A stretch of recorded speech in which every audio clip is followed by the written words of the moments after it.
Dilansir dari Historia ID, Pulau Sulawesi dulunya tidak disebut dengan nama Sulawesi. Dulunya nama pulau ini adalah Celebes.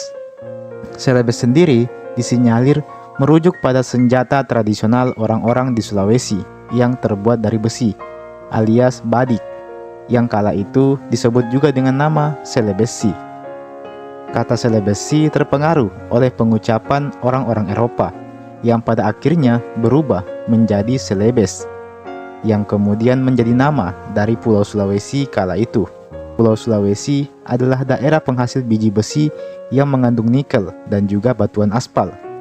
Serta terdapat pula beberapa titik yang menghasilkan emas dan tembaga. Logam atau biji besi inilah yang menjadi cikal bakal julukan Pulau Besi ke Sulawesi, di mana pada wilayah Sulawesi ditemukan beberapa jenis logam, seperti bauksit, seng, dan galena.